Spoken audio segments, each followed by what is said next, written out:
اعوذ باللہ من الشیطان الرجیم بسم اللہ الرحمن الرحیم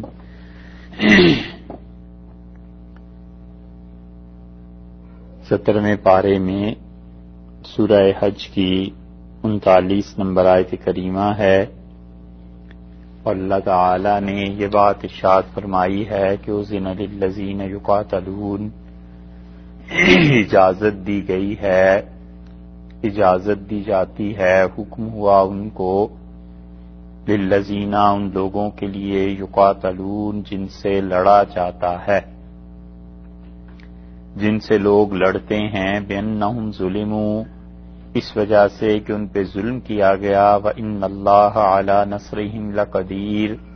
اور بلا شک و شبہ اللہ تعالی ان لوگوں پر کی مدد کرنے پہ پوری قدرت رکھتا ہے۔ الذین اخرجوا من دیارہم، جو لوگ اپنے گھروں سے نکالے گئے، بغیر حق، بغیر کسی وجہ کے، الا ان یقولوا، ان کا بس یہی قصور تھا کہ وہ کہتے تھے ربنا اللہ، اللہ ہمارا رب ہے۔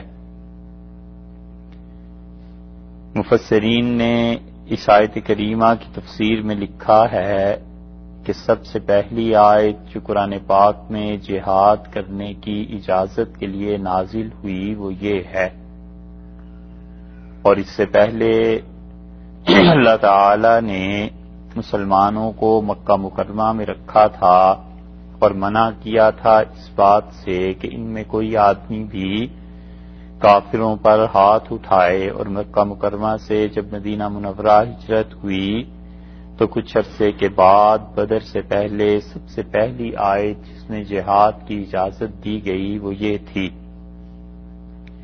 اور اللہ تعالی نے اس میں لوگوں کو یہ بتایا کہ تم پہ ظلم ہوا ہے، لہذا اب اللہ تمہیں اس بات کی اجازت دیتا ہے کہ تم ہاتھ اٹھاؤ، اور یہاں پہ اللہ تعالی نے جہاد کا لفظ استعمال نہیں فرمایا، یقاتلون کا لفظ استعمال کیا ہے، اور یقاتلون کا مطلب یہ ہے کہ باقاعدہ قتال کرنے کا مطلب یہ ہوا کہ جن سے لوگ لڑتے ہیں۔ تو اس لفظ نے یہ بات واضح کر دی کہ اللہ تعالی نے یہ کہا کہ ان لوگوں کو اجازت دی گئی ہے ہاتھ اٹھانے کی کیونکہ لوگ ان سے لڑتے ہیں۔ تو اس کا مطلب یہ ہوا کہ اگر لوگ ان سے نہ لڑتے تو انہیں ہاتھ اٹھانے کی کیا اجازت نہ دی جاتی؟ تو شبلی نعمانی اور ان کے ساتھ جتنے لوگ ہیں وہ ان آیات سے استدلال کرتے ہیں کہ اسلام نے کبھی بھی جہاد اقدامی طور پر نہیں کیا بلکہ ڈیفنس میں کیا ہے، اپنے آپ کو بچانے کے لیے، اور کافروں نے ہمیشہ جنگ میں اور لڑائی میں پہل کی ہے، اور وہ اس آیت کے الفاظ سے بھی دلیل لیتے ہیں کہ اللہ نے فرمایا ہم نے تمہیں لڑنے کی اجازت دی ہے، اس لیے کہ ان لوگوں کو اجازت دی جا رہی ہے جن سے لوگ آ کر کے لڑتے ہیں۔ اور اس سے پہلے مکہ مکرمہ کی زندگی تھی، اس ساری زندگی میں اللہ نے مسلمانوں سے یہ کہا کہ صبر کرتے رہو۔ اللہ تعالی نے یہ فرمایا کہ کافروں کا مقابلہ اس قرآن سے کرتے رہو، اللہ نے یہ بتا دیا کہ کافروں کے مقابلے میں نیکی کا سلوک کرتے رہو، یہاں تک کہ مکہ مکرمہ کی بھٹی سے اللہ نے انہیں گزارا اور اتنی بڑی چیز کی اجازت دے دی کہ اب تم ان کے مقابلے میں ہاتھ اٹھا سکتے ہو۔ ظاہر ہے کہ کسی بھی انسان کا خون چاہے وہ کافر ہی کیوں نہ ہو بہت بڑی چیز ہے، کسی کو ختم کر دینا، دنیا سے مٹا دینا، قتل کر دینا۔ تو اللہ تعالی کو معلوم تھا کہ انسانوں کو اگر ٹرینڈ کیے بغیر اور انسان کی تربیت ہوئے بغیر اسے اجازت دے دی جائے کہ محض مذہب کی بنیاد پہ تم کسی کو قتل کرو، زمین کی بنیاد پہ کسی کو قتل کرو، تو یہ تو دنیا میں ایسا نظام ہو جائے گا جو اللہ کو پسند نہیں ہے۔ تو اللہ نے پہلے ان کی تربیت ایسی کی جو بقول حالی رحمت اللہ علیہ کے، جنہوں نے مسدس لکھی ہے کہ جب اللہ نے انہیں کہا کہ آگے بڑھو وہ آگے بڑھ گئے، اللہ نے کہا پیچھے ہٹو وہ پیچھے ہو گئے، اللہ کے پوری طرح مطیع فرما بردار جب یہ لوگ ہو گئے، اور جس حد تک قتل کرنا جائز تھا بس اس حد تک کیا، لمٹس مقرر ہو گئیں، اور ان لوگوں کے نفس ان کے قابو میں آ گئے۔ مکہ مکرمہ کی ٹریننگ کے بعد تو اب مدینہ منورہ جا کر 13 سال تک یہ جو رگڑے لگتے رہے ہیں مکہ مکرمہ میں، اس کے بعد مدینہ منورہ جا کر یہ پہلی آیت کریمہ ہے جس کو اللہ نے نازل کیا اور یہ بتایا کہ اب تمہیں اجازت دی جاتی ہے کہ تم ان لوگوں سے جا کر لڑو جو تم سے لڑتے ہیں، بِأَنَّهُمْ ظُلِمُوا، اس لیے کہ ان لوگوں پر ظلم کیا گیا ہے۔ تو اوسینا سے مطلب یہ ہوا کہ ہم نے اب اجازت دی ہے، پہلے اس کا مطلب یہ تھا کہ اجازت نہیں تھی، پہلے درگزر کا حکم تھا، اب اجازت ہو گئی۔ اور یقاتلون جن سے آ کر لڑا جاتا ہے، دو تفسیریں اس کے مفسرین نے کی ہیں۔ اگر وہ کہتے ہیں کہ اگر اسے مان لیا جائے کہ یہ مکہ مکرمہ کی آیت ہے تو یہ پھر ماننا پڑے گا کہ اہل مکہ کو یہ حکم نہیں تھا، مکہ مکرمہ کے لوگوں کو یہ حکم نہیں تھا، بلکہ مکہ کے قرب و جوار میں جہاں بھی مسلمان رہتے تھے، کافر وہاں ان قبیلوں میں جا کر ان کو تنگ کرتے تھے کہ تم اسلام کو چھوڑ دو، اور ان سے لڑائی کی کوششیں کرتے تھے، تو یہ پھر آیت ان کے بارے میں مانی جائے گی کہ اللہ نے کہا جو آ کر تم سے لڑتے ہیں ان کے لیے اب ہم اجازت دیتے ہیں کہ تم ان کے ساتھ لڑائی کرو۔ اور اس کے بعد یہ سارے صحابہ کرام رضی اللہ عنہ کے لیے عام ہو جائے گی کہ پہلے کچھ مخصوص لوگوں کے لیے اجازت تھی، پھر سب کو اجازت دے دی گئی۔ اور جو لوگ اسے مدینہ منورہ کے لیے مانتے ہیں ان کا تو کوئی اشکال ہی نہیں، وہ کہتے ہیں کہ مدنی آیت ہے اور بدر سے پہلے نازل ہوئی ہے، تو اللہ نے کہا کہ آئندہ ایسے حالات پیش آنے والے ہیں کہ لوگ تم سے لڑنے کے لیے آئیں گے، تو دیکھو تم ان کے مقابلے میں رہنا اور جواب دینا۔ یہاں پہ اللہ تعالی نے جہاد کا لفظ استعمال نہیں فرمایا بلکہ یقاتلون کا لفظ استعمال فرمایا، اس لیے کہ جہاد جو ہے وہ تو شدید محنت، شدید کوشش اور ہمت کر کے کسی کام کا کرنا اس معنی میں آتا ہے۔ اور جہاد انسان قلم سے بھی کیا کرتا ہے، جہاد انسان اپنی ہتھیار ویپنز ان سے بھی کیا کرتا ہے، اور جہاد انسان اس طرح سے بھی کیا کرتا ہے کہ اپنی زبان سے اور انسان اپنے عمل سے بھی۔ تو ان ساری چیزوں میں ایک چیز فرما دی اور وہ ہے قتال۔ تو جہاد کی ایک فرد ہے قتال، جہاد کا ایک شعبہ ہے قتال، اس لیے بتایا کہ دیکھو اگر تمہیں ہاتھ اٹھانا پڑ گیا اور قتال کرنا پڑ گیا بِأَنَّهُمْ ظُلِمُوا، اس لیے کہ وہ ظلم کیے گئے، تو ظلم کے مقابلے میں اس کا جواب دینا اب ہم اس کی اجازت دیتے ہیں۔ اور ظلم ایسا تھا کہ صحابہ کرام رضی اللہ عنہ کو ہجرت کرنی پڑ گئی، خود رسول اللہ صلی اللہ علیہ وسلم کی اپنی زندگی خطرے میں تھی، حضرت علی رضی اللہ عنہ کو اپنی جگہ چھوڑ کے آئے، حضرت ابوبکر رضی اللہ عنہ کو ساتھ لیا اور ہجرت کی۔ اور اس ظلم کی وجہ سے ہی سینکڑوں مسلمانوں نے ہجرت کی تھی، پہلے حبشہ کی ہجرت کی، پھر مدینہ منورہ کی ہجرت کی، اپنے گھر بار کو چھوڑا، اور یہ اللہ کے نزدیک بہت زیادہ گناہ کی بات تھی جو اہل مکہ کر رہے تھے۔ اور اللہ تعالی نے اس بنا پر ان لوگوں کو کہا کہ مدینہ منورہ ہجرت کر جائیں، اور صحابہ کرام رضی اللہ عنہ نے جو ہجرت کی ہے ان پر جو ظلم کی داستانیں ہیں، تاریخ ساری ان سے بھری پڑی ہے۔ رسول اللہ صلی اللہ علیہ وسلم کے پاس لوگ ایک ایک کر کے پہنچتے تھے اور اپنے مظالم کی داستان سناتے تھے، کہانی سناتے تھے، جو سچے واقعات تھے وہ سناتے تھے کہ اس طرح ہمیں روکا گیا، اس طرح ہم پہ ظلم کیا گیا، اور اس طرح ہم نے ہجرت کی ہے۔ حضرت علی رضی اللہ عنہ نے جو ہجرت کی تھی، رسول اللہ صلی اللہ علیہ وسلم کی خدمت میں حاضر ہوئے اور پاؤں ان کے پھٹ گئے تھے اور چلنے کے قابل نہیں رہے تھے، اور رسول اللہ صلی اللہ علیہ وسلم کو معلوم ہوا کہ علی رضی اللہ عنہ آ گئے،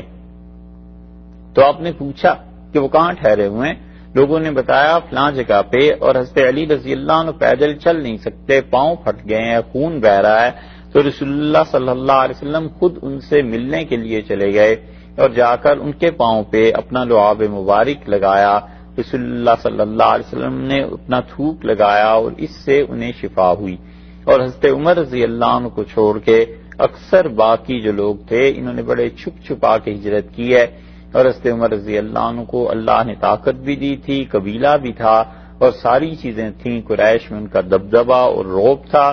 اور وہ آئے اور انہوں نے طواف کیا اور انہوں نے کہا کہ میں اللہ کی راہ میں ہجرت کر رہا ہوں اہل مکہ، اور تم میں سے کسی کی اگر ہمت ہو تو میرا راستہ روک لے۔ تو حضرت عمر رضی اللہ عنہ کا چونکہ قبائل کے اعتبار سے بھی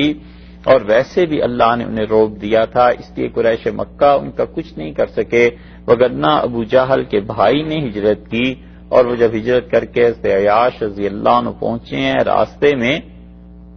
تو یہ کافر گئے اور انہیں پکڑ کر لے آئے، اور اس طرح واپس لائے کہ انہوں نے رسیوں سے ان کا سارا جسم باندھ دیا اور مکہ مکرمہ میں پھراتے تھے، اور لوگوں کو کہتے تھے کہ تم میں سے جس کا لڑکا بھی ایسے کرے اس کو اس طرح بغاوت کی سزا ملنی چاہیے، جو یہاں سے جانا چاہے اس طرح ان کا علاج کرو، اور گھر لا کے پھر انہیں جیل میں ڈال دیا۔ اور ایسے صحابہ کرام رضی اللہ عنہ بھی تھے جو ہجرت نہیں کر سکتے تھے اور مکہ مکرمہ میں رہے، یہاں تک کہ رسول اللہ صلی اللہ علیہ وسلم جب 8 ہجری میں آئے ہیں، مکہ مکرمہ فتح ہوا ہے، تب یہ عاجز اور یہ کمزور مسلمان آپ سے ملے، تو اللہ نے اسی لیے فرمایا کہ بِأَنَّهُمْ ظُلِمُوا، اس لیے کہ ان پر ظلم کیا گیا ہے، وَإِنَّ اللَّهَ عَلَى نَصْرِهِمْ لَقَدِيرٌ، اور بلا شک و شبہ اللہ قدرت رکھتا ہے پوری کی پوری علی نصرہم، ان کی مدد پر، لقدیر، اللہ پوری قدرت رکھتا ہے کہ اللہ ان کی مدد کرے گا، اور اللہ کی یہ مدد مسلمانوں کے ساتھ نازل ہوتی رہی جب تک مسلمانوں پہ ظلم تھا اور جب تک کافر ظالم تھے، خدا کی مدد مسلسل ان کے ساتھ نازل ہوئی ہے۔ پھر اس کے بعد جتنے بھی غزوات ہوئے ہیں اللہ نے مدد فرمائی، غزوہ احد بدر میں اللہ نے مدد کی، احد میں اللہ نے مدد کی کہ یہ کافر جو تھے مسلمانوں کو بظاہر پسپائی ہو گئی تھی، اور جب بہت دور مدینہ منورہ سے نکل کے مکہ مکرمہ چلے گئے تو پھر کسی نے حضرت ابو سفیان رضی اللہ عنہ سے کہا کہ جب مسلمانوں کو تم نے پسپا کر ہی دیا تھا، وہ لوٹ ہی گئے تھے، تو تم تھوڑا سا اور پیچھا کرتے، شہر چلے جاتے اور جا کر ان لوگوں کو اس سے نبٹ لیتے، یہ قصہ ہی ختم ہو جاتا۔ اب انہیں خیال آیا کہ یہ تو اس وقت ہمیں یاد نہیں آیا، اور وہ اس کے نتیجے میں واپس پلٹے، اور ادھر سے اللہ نے حکم دیا رسول اللہ صلی اللہ علیہ وسلم کو کہ نکلیے، اور صحابہ کرام رضی اللہ عنہم باوجود اس کے کہ وہ زخمی تھے وہ وہاں سے نکلے۔ اللہ نے سورہ آل عمران میں اس کا ذکر کیا ہے کہ یہ بھی اللہ کی مدد تھی کہ جب ابو سفیان نے سنا کہ مسلمان پلٹ کے واپس آ رہے ہیں تو پھر وہ چلے گئے۔ اسی طرح اللہ کی مدد خندق میں بھی نازل ہوئی، اور اللہ تعالی نے اس کا تفصیل سے تذکرہ سورہ احزاب میں کیا ہے۔ پھر اللہ کی مدد فتح مکہ پہ بھی نازل ہوئی، اسی طرح جتنے بھی غزوات تبوک ہے، حنین ہے، یہ سارے ہوئے ہیں، اللہ نے ان لوگوں کی مدد کی، تو اللہ تعالی نے بتا دیا کہ ہماری مدد کے بغیر کچھ نہیں ہوا کرتا، ہم جن بندوں کی مدد کرتے ہیں ان کو غلبہ عطا فرماتے ہیں۔ اب اس ظلم کی بھی تھوڑی سی تفصیل آ گئی کہ الذین اخرجوا من دیارہم، یہ وہ لوگ ہیں جو اپنے گھروں سے نکالے گئے بغیر حق، بغیر کسی سبب کے، بغیر کسی وجہ کے، کچھ دعویٰ نہیں ہے، نکالا ان کے گھروں سے انہیں، اور کچھ انہوں نے دعویٰ نہیں کیا تھا، الا ان یقولوا، مگر وہ یہ کہتے تھے کہ ربنا اللہ، اللہ ہمارا رب ہے۔ الذین اخرجوا سے مراد وہ تمام صحابہ کرام رضی اللہ عنہم ہیں جو مہاجرین تھے، کیونکہ اخرجوا کا مطلب یہی ہوا من دیارہم، ان کے گھروں سے انہیں نکالا گیا جبرن، تو یہ سارے صحابہ رضی اللہ عنہ جو مہاجرین تھے وہ اس میں آ گئے، اسی لیے مہاجرین صحابہ رضی اللہ عنہ کو بڑی ترجیح حاصل ہے، اور ہجرت اتنی بڑی چیز تھی کہ جو بھی رسول اللہ صلی اللہ علیہ وسلم کے پاس آیا اور اس نے کہا میری ہجرت کو، میری بیعت کو توڑ دیں اور میں واپس مکہ مکرمہ جاتا ہوں، تو رسول اللہ صلی اللہ علیہ وسلم نے منع کیا اسے اور فرمایا کہ ان للہجرت لشان، ہجرت جو ہے اس کی بڑی شان ہے، ہجرت جو ہے بہت بڑا عمل ہے، اس لیے تم ایسے نہ کرو۔ تو یہاں پر یہ جو فرما دیا کہ وہ لوگ نکالے گئے اپنے گھروں سے بغیر کسی دعوے کے، بغیر کسی سبب کے، تو یہ سارے مہاجر صحابہ رضی اللہ عنہ آ گئے، ان میں سارے خلفائے راشدین بھی آ گئے کہ وہ چاروں کے چاروں مہاجر تھے، حضرت ابوبکر، حضرت عمر، عثمان اور علی رضی اللہ عنہ، سب نے ہجرت ہی کی تھی اور مدینہ منورہ میں پہنچے تھے، اور اسی طرح باقی لوگ بھی آ گئے، مثلا حضرت سعید رضی اللہ عنہ تھے، یہ مہاجر تھے، عشرہ مبشرہ میں سے حضرت سعد رضی اللہ عنہ مہاجر تھے، وہ بھی عشرہ مبشرہ میں ہیں،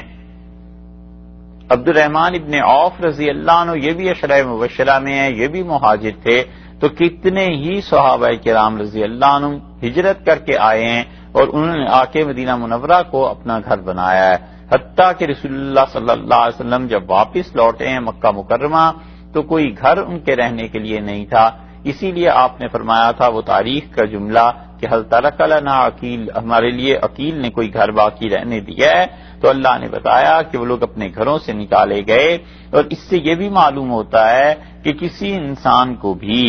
بغیر اس کے جرم کے گھر سے نکال دینا یہ کتنا بڑا گناہ ہے۔ اللہ نے کافروں کی یہ حرکت نقل کی ہے کہ یہ کافر ایسے ظالم ہو گئے تھے کہ انہوں نے لوگوں کو ان کے گھروں سے نکال دیا بغیر حق، بغیر دعوے کے، یعنی وہ کچھ بھی تو نہیں کہتے تھے، الا ان یقولوا ربنا اللہ، ان کا جرم بس اتنا ہی تھا کہ وہ کہتے تھے اللہ ہمارا پروردگار ہے،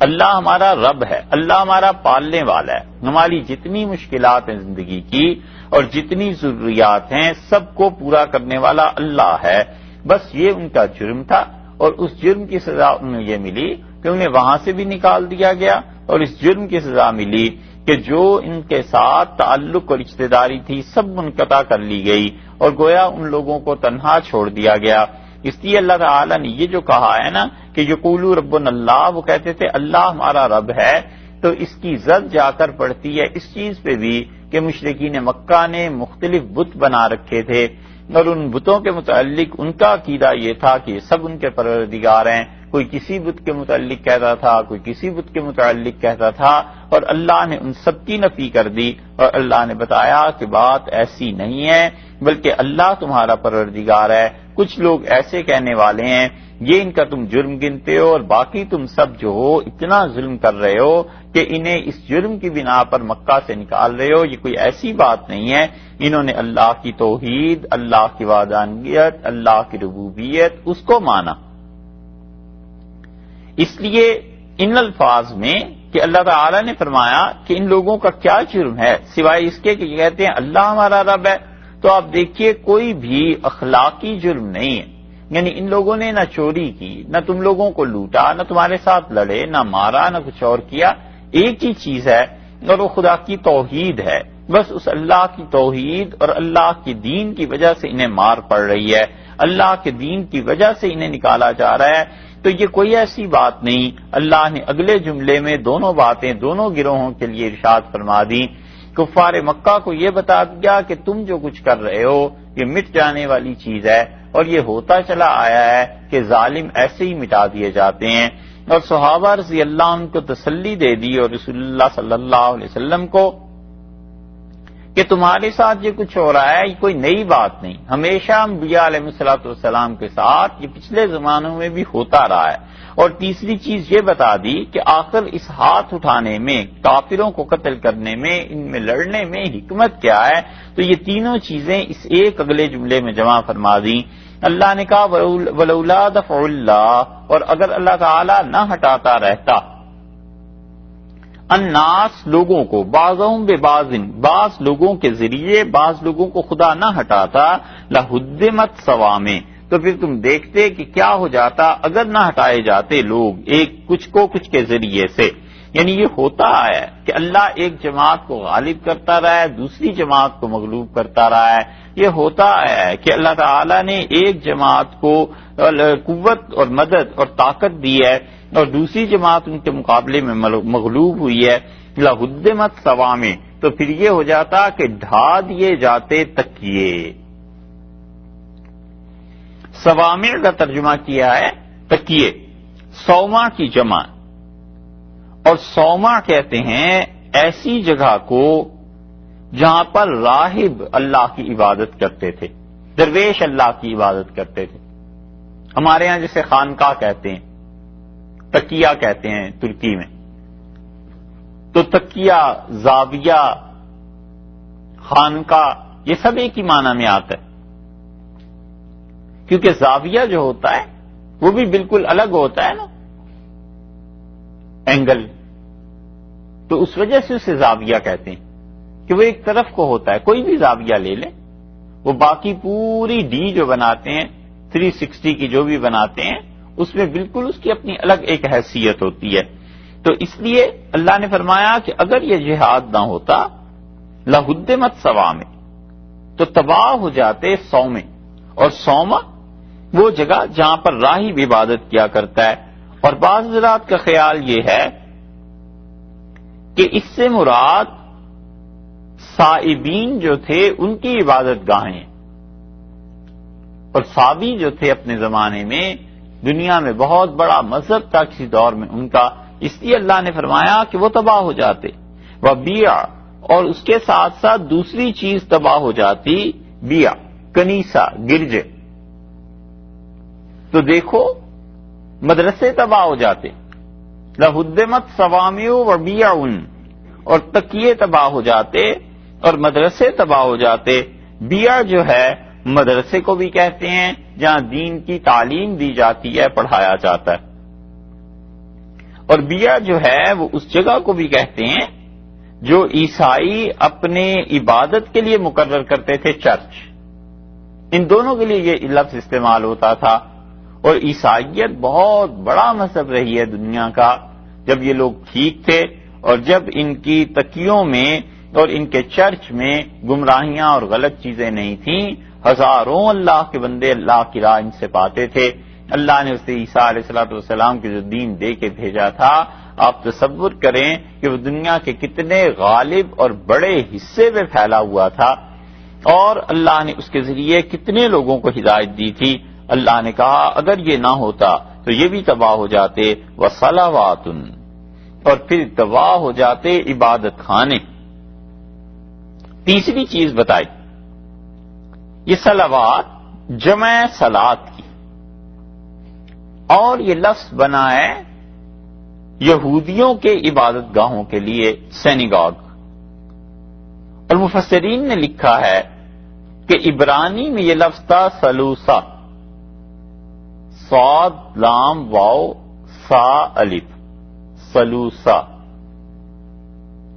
اور انگلش میں سیلوٹ کا لفظ جو ہے وہ بھی غالباً اسی سے بنا کہ یہودیوں کے جو عبادت خانے ہیں، یا مراد اس سے یہ بھی ہو سکتی ہے کہ اہل کتاب کے عبادت خانے. تو اگر یہ لے لیا جائے مراد کہ صوامع تکیے تباہ ہو جاتے، و بیع اور مدرسے تباہ ہو جاتے، و صلوات اور عبادت خانے تباہ ہو جاتے، تو پھر صلوات میں عیسائیوں اور یہودیوں دونوں کے عبادت خانے آ جائیں گے. یا پھر خاص طور پہ سینیگاگ آئے گا کہ یہ جو چیز ہے یہ تباہ ہو جاتی. و مساجد، اور مسجدیں تباہ ہو جاتی، یذکر فیہ اسم اللہ کثیرا، جن میں کثرت سے اللہ کا نام لیا جاتا ہے، پڑھا جاتا ہے اللہ کا نام بہت زیادہ. یہ سب چیزیں تباہ ہو جاتی، برباد ہو جاتی. اللہ کا دین اس میں بڑا نقص واقع ہو جاتا، بڑی چیز اس کی رکاوٹ بن جاتی. اللہ تعالی نے بتایا یہ چیزیں ایسی ہیں کہ ان چیزوں کو اللہ نے باقی رکھا، اور اس طرح سے باقی رکھا کہ ایک گروہ مغلوب ہوتا گیا اور دوسرا گروہ غالب آتا چلا گیا. یذکر فیہ اسم اللہ کثیرا، اللہ کا نام کثرت سے جس میں لیا جاتا ہے. تو اس لیے آپ دیکھیے اللہ تعالی نے 4 الفاظ کا ذکر کیا ہے، صوامع کا، بیع کا، صلوات کا اور مساجد کا. تو ان چاروں کو تباہ کون کرتا؟ یعنی مشرکین تباہ کر دیتے. ان چاروں میں اللہ تعالی نے ان مذاہب کا ذکر کیا ہے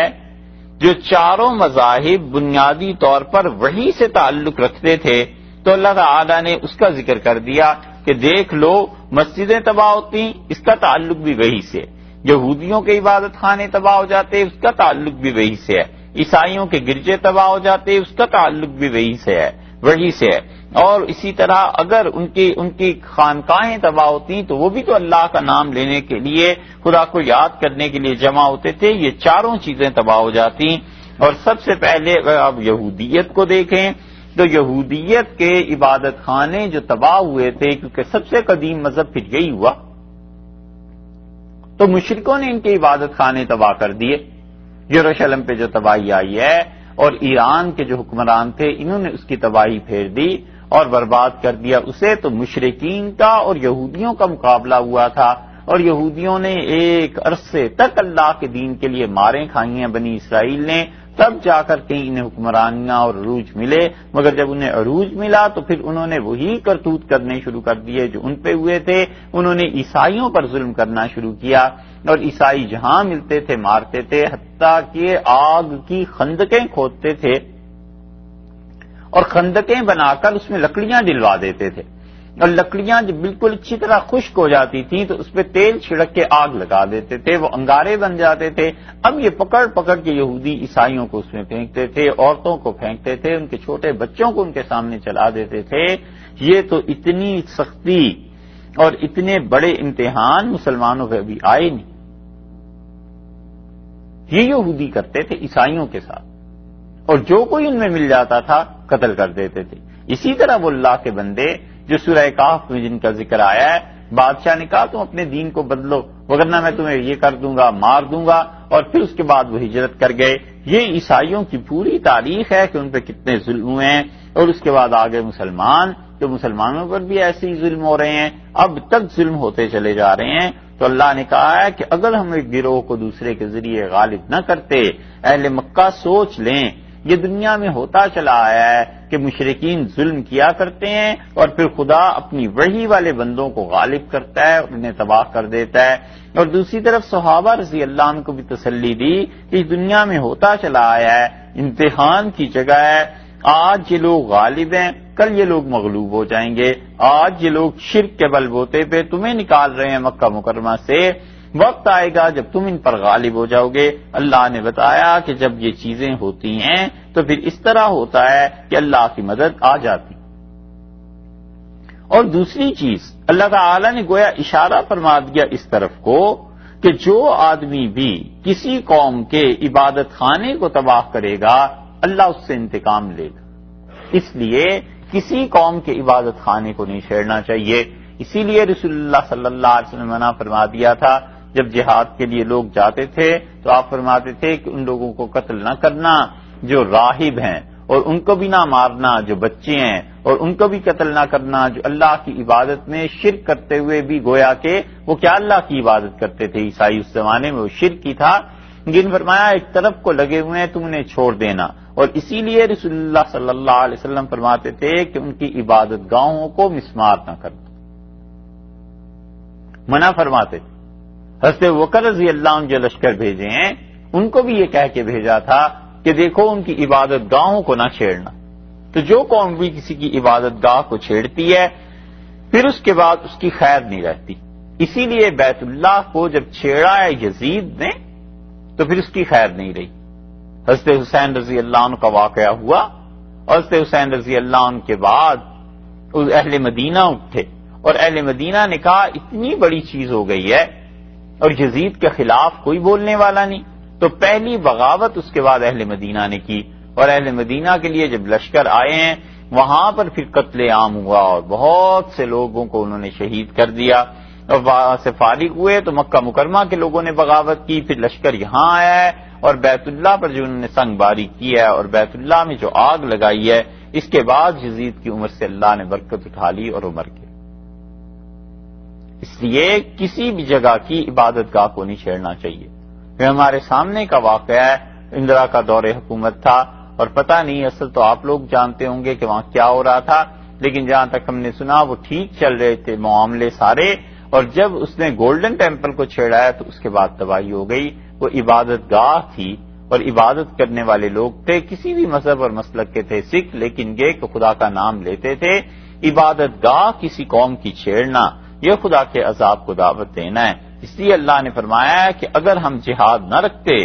یعنی اس امت میں بھی اور پچھلی امتوں میں بھی، تو جو عبادت گاہیں ہیں یہ تباہ ہو جاتی، مدرسے تباہ ہو جاتے، یہ سب چیزیں تباہ ہو جاتی۔ اسی لیے جو حکمران مدارس کے پیچھے پڑ جاتے ہیں ان کو بھی خیال کرنا چاہیے کہ اللہ کا عذاب نہ کہیں ان پہ آ جائے۔ وَلَيَنْصُرَنَّ اللَّهُ، اور اللہ یقیناً اس کی مدد کرے گا، مَن يَنْصُرُهُ، جو اللہ تعالی کی مدد کرے گا۔ جو اللہ کی مدد کرے گا اللہ اس کی بھی مدد کرے گا۔ تو اللہ کی مدد کیسے کرنا ہے؟ یعنی اللہ کے بندوں کی جو مدد کرے گا نیکی کے خیر میں، تقوی کی خیر، نیکی کے کام میں، تقوی کے کام میں، خیر کے کام میں جو آدمی بھی اللہ کی مدد کرے گا اللہ اس کی یقیناً مدد کرے گا۔ اور اللہ تعالیٰ کی مدد ظاہر ہے کہ انسان کوئی براہ راست اب خدا کی کیا مدد کر سکتا ہے، وہ ذات عالی خود سب کی مدد کرنے والی ہے۔ اس کا مطلب یہ ہے کہ انسانوں کے ناطے دین کے جو کام ہوتے ہیں، ایک دوسرے کے ساتھ وہ جو تعاون کرتے ہیں، وہ اللہ ہی کی گویا مدد کر رہے ہوتے ہیں، اللہ کے دین کی مدد کر رہے ہوتے ہیں۔ تو اس میں اللہ نے فرمایا ہم ان کی مدد کریں گے۔ ایک آدمی اپنی جان اللہ کی راہ میں لگاتا ہے، والنٹیئر بن جاتا ہے، کام کرتا ہے،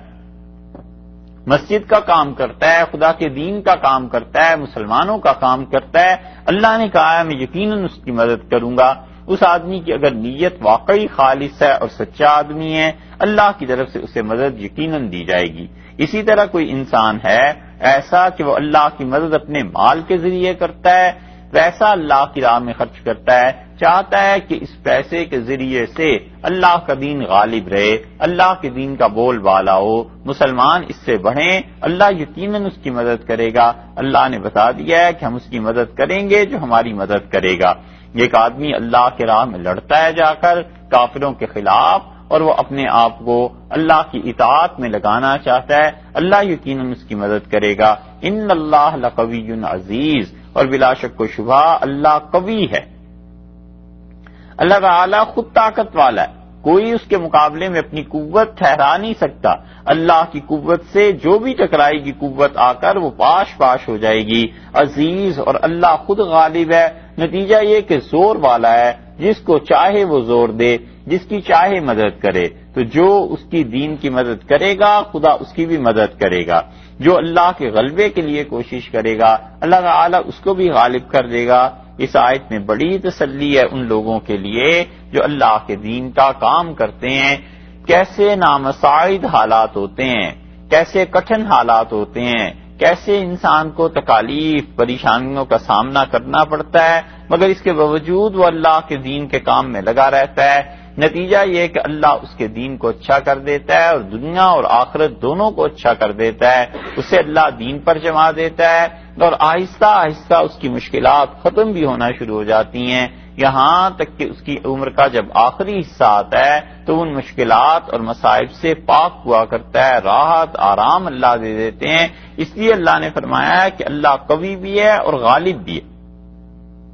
الذین، یہ وہ لوگ ہیں، ان امکناہم، اگر ہم زمین میں انہیں حکومت دے دیں، ہم ٹھکانہ دے دیں، اور اگر ہم ان لوگوں کو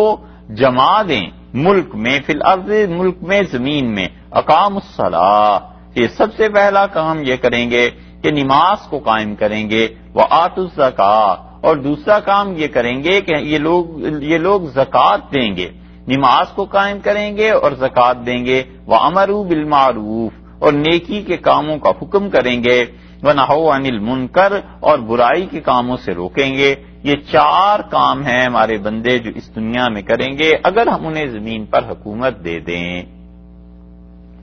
اگر ہم انہیں زمین پر ٹھکانہ دے دیں، اور اگر ہم انہیں جما دیں زمین پہ، تو یہ 4 کام ہیں جو یہ لوگ کریں گے۔ اب آپ ساری آیات کا اندازہ کیجئے، اوپر سے یہ جتنی آیات چل رہی ہیں یہ کن لوگوں کے بارے میں؟ آیت نمبر 39 سے دیکھ لیں کہ یہ کن کے بارے میں؟ اذن للذین یقاتلون بانہم ظلموا، اجازت دی گئی ان لوگوں کو جن سے لڑائی کی جا رہی ہے، جن سے آ کر لوگ لڑ رہے ہیں، بانہم ظلموا، اس لیے کہ ان پر ظلم کیا گیا۔ تو اس سے مراد صحابہ رضی اللہ عنہ ہوئے نا، اور صحابہ رضی اللہ عنہ میں سے بھی وہ جو مکی ہیں، کیونکہ ظلم تو ان پہ آ کے کیا گیا، ظلم کرنے کے لیے، لڑنے کے لیے تو کافر ان سے آتے تھے۔ وَإِنَّ اللَّهَ عَلَى نَصْرِهِمْ، اور اللہ ان کی مدد پر لقدیر، قدرت رکھتا ہے۔ کن کی مدد پہ؟ وہ لوگ جن پہ ظلم ہوا تھا، وہی گروہ چل رہا ہے نا۔ الَّذِينَ اُخْرِجُوا، جو نکالے گئے، من دیارہم، اپنے گھروں سے، کون؟ مہاجرین، مہاجرین صحابہ رضی اللہ عنہ ہوئے نا۔ اچھا، الا ان یقولوا ربنا اللہ، ان کا بس یہی تھا دعویٰ کہ اللہ ہمارا رب ہے۔ ولولا دفع اللہ الناس بعضهم ببعض، اور اللہ اگر کچھ لوگوں کے ذریعے سے کچھ لوگوں کا دور نہ کرتا، لہدمت صوامع، تو تکیے تباہ ہو جاتے، وبیع، اور مدرسے تباہ ہو جاتے، وصلوات، اور عبادت خانے تباہ ہو جاتے، ومساجد، اور مسجدیں تباہ ہو جاتی، یذکر فیہ اسم اللہ کثیرا، جن میں بہت اللہ کا نام لیا جاتا تھا، یہ سب کی سب چیزیں تباہ ہو جاتی۔ وَلَيَنْصُرَنَّ اللَّهُ مَن يَنْصُرُهُ، اور اللہ یقیناً ان کی مدد کرے گا جو اللہ ان کی مدد کرے، جو اللہ کی مدد کریں گے. ان اللہ لقوی عزیز، اللہ غالب ہے اور قوت والا اور غالب. الذین ان مکناہم، یہ وہ لوگ ہیں اگر ہم انہیں دے دیں. کون مراد ہوئے؟ مہاجرین مراد ہوئے نا. یہ ہے خلافت راشدہ کے حق ہونے کی دلیل، اور بہت بڑی دلیل ہے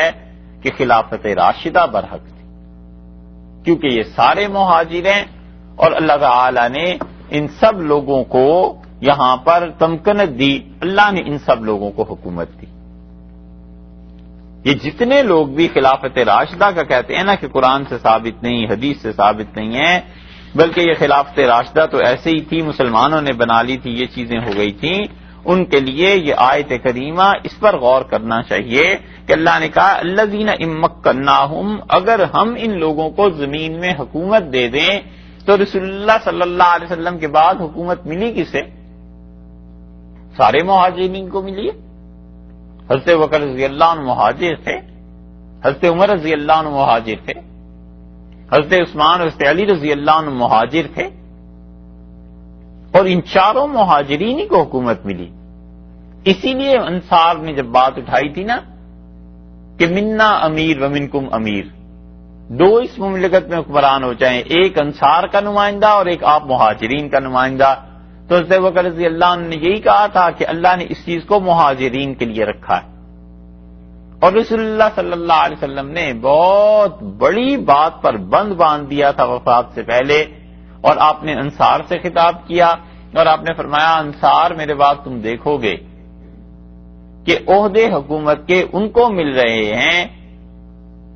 کہ تمہیں ترجیح نہیں دی جا رہی، اور ان کو مل رہے ہیں جو تم سے کم لوگ ہیں.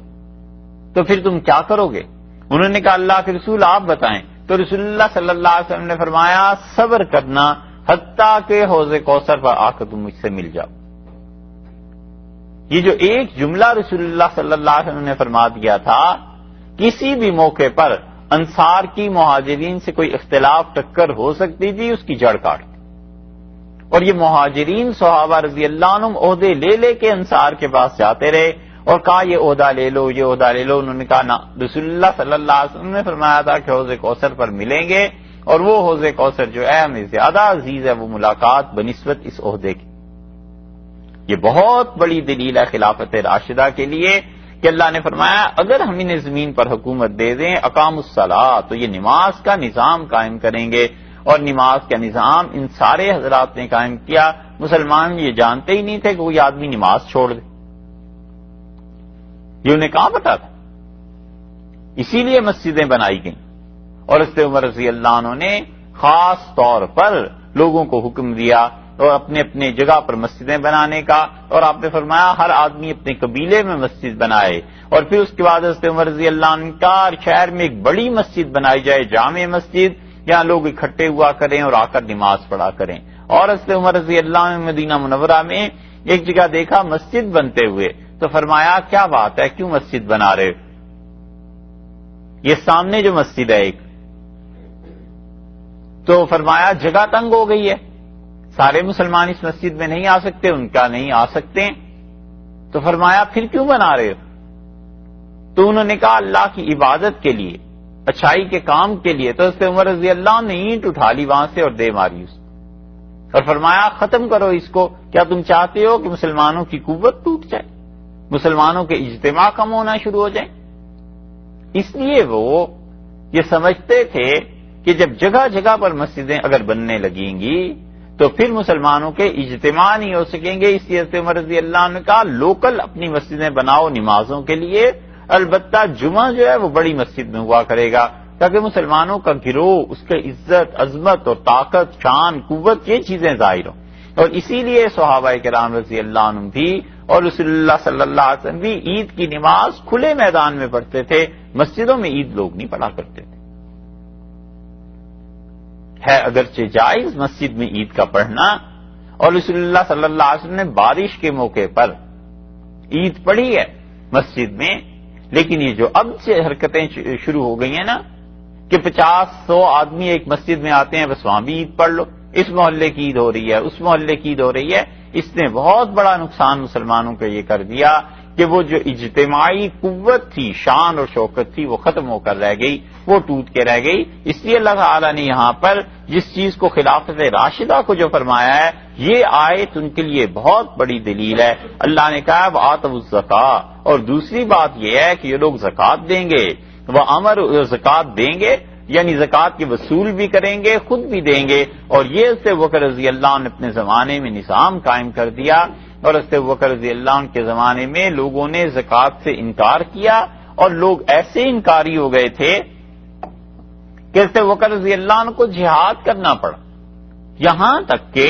حضرت عمر رضی اللہ عنہ جیسے شخص اس جہاد کے مخالف تھے گویا، اور انہوں نے عرض کیا کہ آپ ان سے جہاد کر رہے ہیں جو لا الہ الا اللہ کا اقرار کرتے ہیں۔ اور حضرت ابوبکر رضی اللہ عنہ فرمایا واللہ من فرق بین الصلاۃ والزکاۃ، خدا کی قسم جو نماز میں اور زکوٰۃ میں تفریق کرے گا، الگ الگ سمجھے گا، لأقاتلنہم، میں ضرور ان کے خلاف جہاد کروں گا۔ اور حضرت ابوبکر رضی اللہ عنہ نے کہا واللہ لو منعونی عقالا، خدا کی قسم یہ اونٹ دیں اور اونٹ کو باندھنے والی رسی نہ دیں، التی تؤدی، جو کہ رسول اللہ صلی اللہ علیہ وسلم کے زمانے میں یہ ادا کرتے تھے، میں ضرور ان سے جہاد کروں گا۔ واللہ لو منعونی جزعا، خدا کی قسم یہ بکری دیں اور اس کا وہ بچہ نہ دیں جو رسول اللہ صلی اللہ علیہ وسلم کے زمانے میں یہ دیتے تھے، میں ضرور ان سے جہاد کروں گا۔ اور انہوں نے کہا ایفت الدین وانا حی، اللہ کا دین ٹکڑے ٹکڑے ہو جائے ابو بکر کی زندگی میں، میرے جیتے جی یہ ہو جائے، میں تو اسے برداشت نہیں کر سکتا۔ اور پھر حضرت عمر رضی اللہ عنہ کہتے ہیں مجھے انہوں نے پکڑ لیا اور مجھ سے کہنے لگے کہ جبار فی الجاہلیہ و خوار فی الاسلام، جاہلیت میں اتنا سخت، کفر کے زمانے میں اتنا روب دبدبا تیرا، اور اسلام قبول کر کے تو اتنا نرم پڑ گیا۔ حتی شرح اللہ صدری، حضرت ابوبکر رضی اللہ عنہ کے اس جملوں پر حضرت عمر رضی اللہ عنہ کا یہاں تک کہ اللہ نے میرا سینہ کھول دیا اور میں نے جان لیا کہ انہ علی الحق، یہ آدمی سچائی پر۔ اتنا شدید روب حضرت ابوبکر رضی اللہ عنہ کا پڑا، اور اگر حضرت ابوبکر رضی اللہ عنہ اس وقت چھوڑ دیتے لوگوں کو کہ زکوٰۃ نہ دیں اور پھر بھی وہ مسلمان ہی رہیں گے، ہمیشہ کے لیے اسلام کی بنیاد میں ایک بہت بڑا خلا پیدا ہو جاتا اور اسلام کی عمارت وہ قائم نہ ہو سکتی جو بعد میں ہوئی ہے۔ اسی وجہ سے حضرت ابو ہریرہ رضی اللہ عنہ کہتے تھے کہ حضرت ابو ہریرہ رضی اللہ عنہ کہتے تھے کہ اللہ کی قسم رسول اللہ صلی اللہ علیہ وسلم ایمان لائے، رسول اللہ صلی اللہ علیہ وسلم نے ہمیں ایمان دیا اور پھر ہم مسلمان ہوئے، اور خدا کی قسم اگر ابو بکر نہ ہوتے تو اللہ کی عبادت نہ کی جاتی، اور اللہ کی قسم اگر ابو بکر نہ ہوتے تو خدا کا دین قائم نہ ہوتا۔ اس لیے کہ حضرت ابوبکر رضی اللہ عنہ نے جڑ اور بنیاد بنا دی اسلام کی۔ انہوں نے کہا ایک حکم اسلام کا ہم اس کو تغیر کرنے کے لیے تیار نہیں، پیچھے ہٹنے کو تیار نہیں ہیں، یہ خلافت راشدہ ہے۔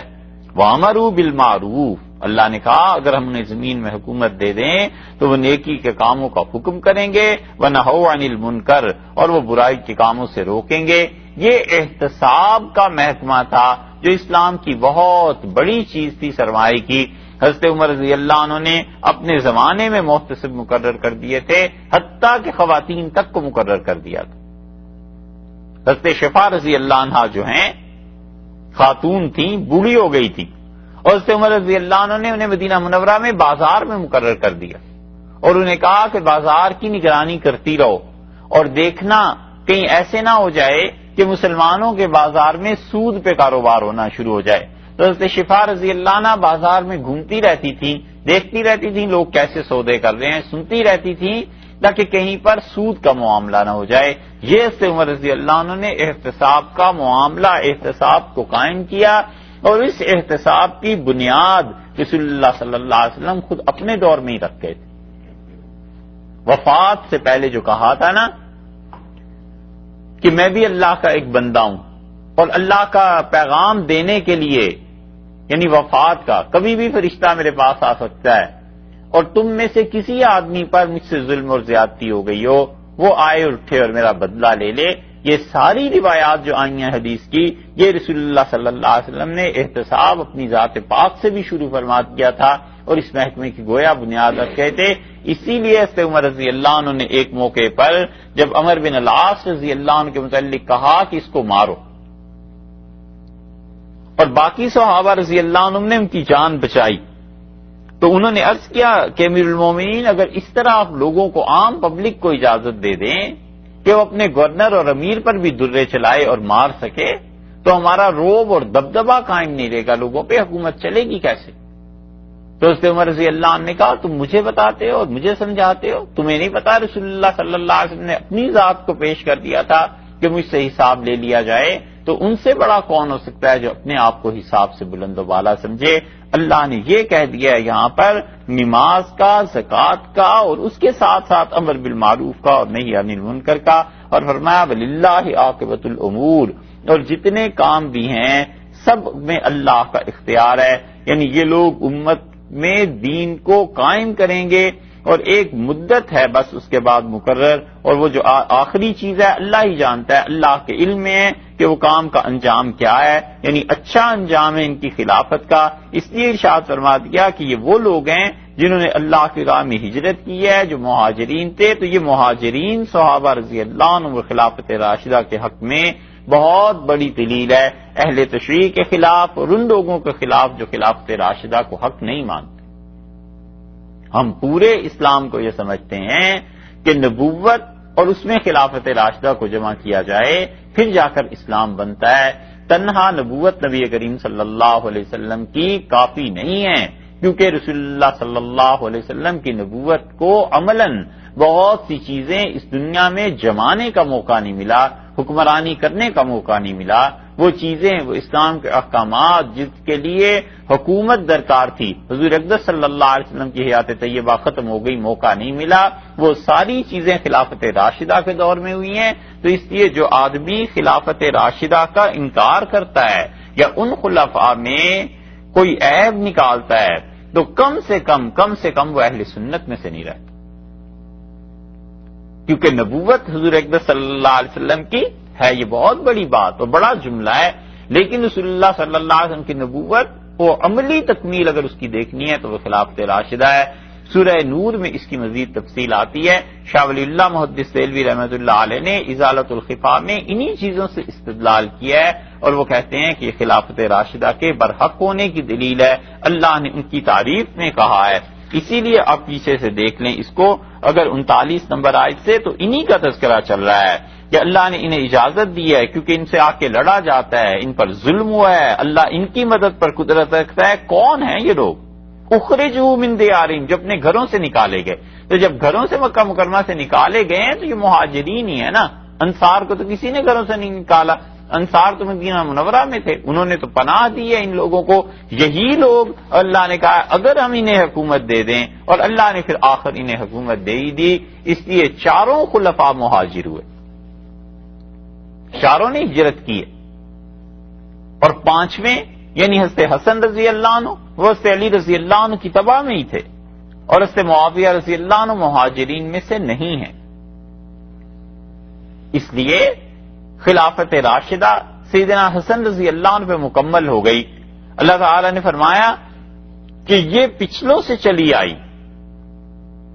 کہ انبیاء علیہ السلام کے طریقے کو ختم کرنے کے لیے کافر جو ہیں حملے کیا کرتے ہیں. اس میں 3 چیزیں اللہ نے بتائی ہیں. ایک چیز تو گزر گئی، 2 چیزیں آگے آ رہی ہیں. پہلی چیز جو گزری ہے وہ یہ تھی کہ اللہ نے کہا کہ دیکھو یہ دنیا جب سے بنی ہے